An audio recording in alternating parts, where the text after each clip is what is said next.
there, Inklings! So you've been working on passion projects this summer, and now we're in August 2021, and I would love for you to start thinking about shaping that project, whatever it was, whether it was fiction or a picture book or a collection of poetry or even journal entries, whatever you've been working on.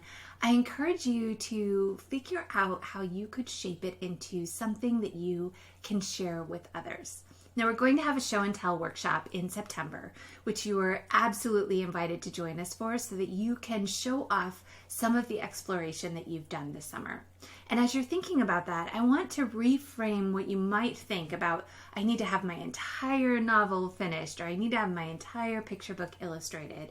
And just think about, how could I set a milestone for myself and have a small bit of whatever I'm working on to share? So if you're working on an animated movie, maybe you have one scene to share. Or if you're working on an illustrated picture book, maybe you have the cover and a few illustrated spreads to show us, or maybe a storyboard of the whole book. The idea here is that you are working on something that feels like, hey, I can celebrate my progress to this point, and I have something I can show other people and hear their encouragement, hear what they love about it, hear how they're connecting to my work. This can be such an encouraging point in a creative process, because often if you're working on something big, it may take longer than just a few months to finish the whole thing that you see in your mind. And so it can be really great to have something that you feel is finished. So I brought a couple little books here that I wanted to show you. And the purpose of my showing these to you is for you to think a little bit about the experience that the author, the illustrator, the designer, all the people involved in producing these books, what they were working on for the reader or for the viewer. And by thinking about that, you can start to cast a vision for not just, your whole piece, but what would be something manageable from now until the end of August that I could work on so that I feel like I have something that I can hold in my hands and that I can be proud of. So this book, the book Scavenger, I wanted you to look at this cover and think about what sorts of adjectives come to mind when you see this book cover. If you were to pick this up on a bookshelf, off a shelf at a bookstore, or if you were to pick it up off a library shelf, what kinds of things would you expect from this book, right? So you've got the cover, you've got the back cover, and there's, some interesting and intriguing copy. For me, this book might be mysterious, but it also could be, colorful, zany, vibrant. I feel like I'm going to have an adventure if I read this book. Now, here's another book that I love. This one by Stacey Lee. Has a sticker on it from Hickleby's, one of my favorite independent bookstores. And this book has a much more sophisticated feel to me. It feels like there might be some, romance in the story. It feels like a lush cover. I know this is a YA book, and when I read the back, it says there are things more dangerous than a little magic. And so then I think, ooh, it's got magic in it. It's got danger in it. It's probably adventurous too, but in a totally different way. And so one thing that you could do if you're writing a big, long novel like this is that you could work on designing a possible cover for it and some back cover copy, because then you could show what you've been working on to fellow Inklings or other friends and get their feedback on what you've created so far. And you might have a sample chapter or two that you can share. And as you're thinking about, I want them to feel intrigued. I want them to feel frightened. I want them to feel curious. Whatever the feelings that you want them to feel, the adjectives, then you can revise to that end.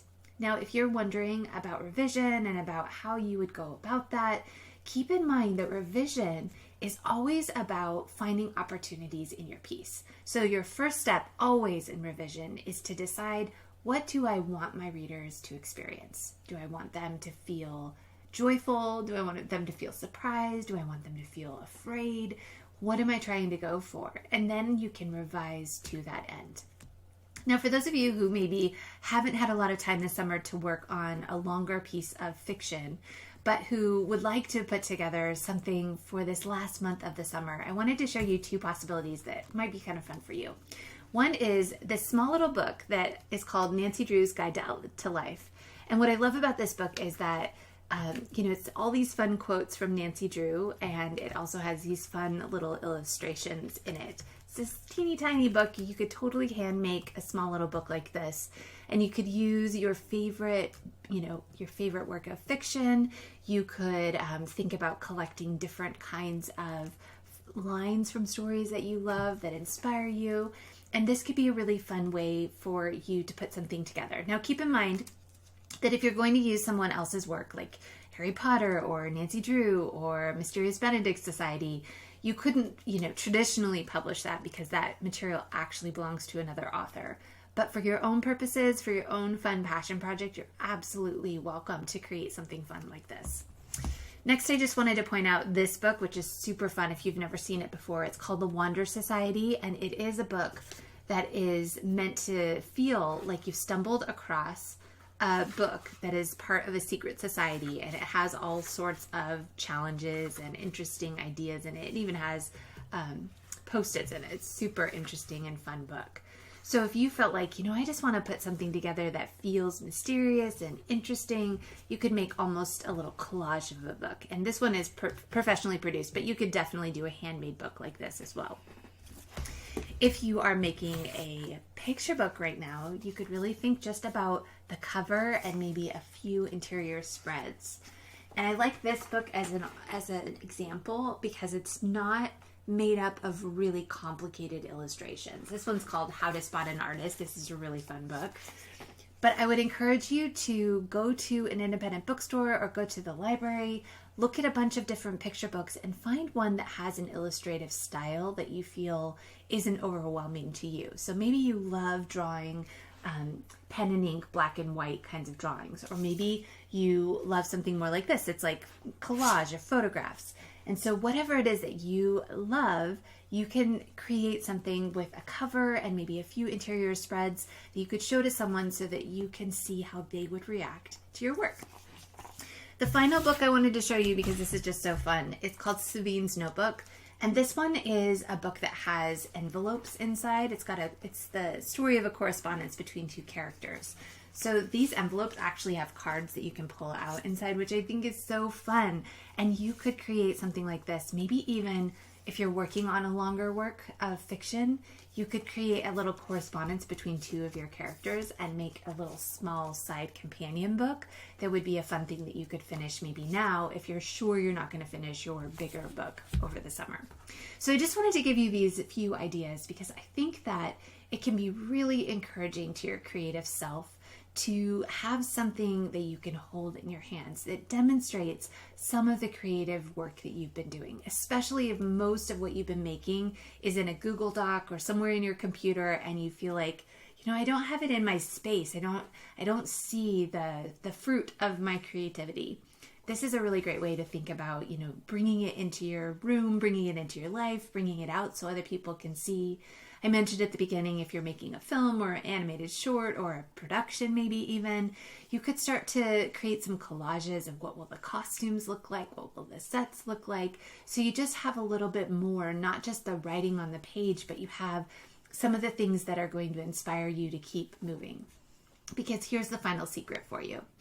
When you have material like this that is sort of a visual representation of your creative work, even if the whole piece isn't done, when you get into the school year and everything gets busier and you feel like, I don't have time for that project anymore, I want to abandon it. We've all had that experience of deciding, maybe I didn't like that project so much, I'm just going to leave it in the past. If you have a physical representation of it, first of all, you have a finished thing. So you can just say, this is what I created from that exploration. I grew and I feel proud of what I made. So it can just be full stop. I'm finished with it because this is the thing I made. Or that thing you made can inspire you to go further into the project and see where else it could take you and keep you connected to it, even in the times when you don't have as much time to work on it. So, Inklings, I encourage you to think about your passion project. Think about how you might be able to craft it into an experience for your viewer, your reader, your listener, and take the time to make something that you feel excited about holding in your hands or sharing with someone else in a tangible way. Okay? I hope you have a lot of fun with this final month of the summer. Some of you are even heading back to school sooner than a month from now. But I just encourage you, in the last little bit of sunny summertime kind of energy, I encourage you to think about bringing your passion project to some kind of a close where you feel really excited and proud of what you've accomplished. And then once you have, take a minute and either write in a journal or write yourself a letter about what you're proud of, what you learned through the experience of working on this project, because that's important too. It's not just the thing itself, it's who you became because you worked on it. All right?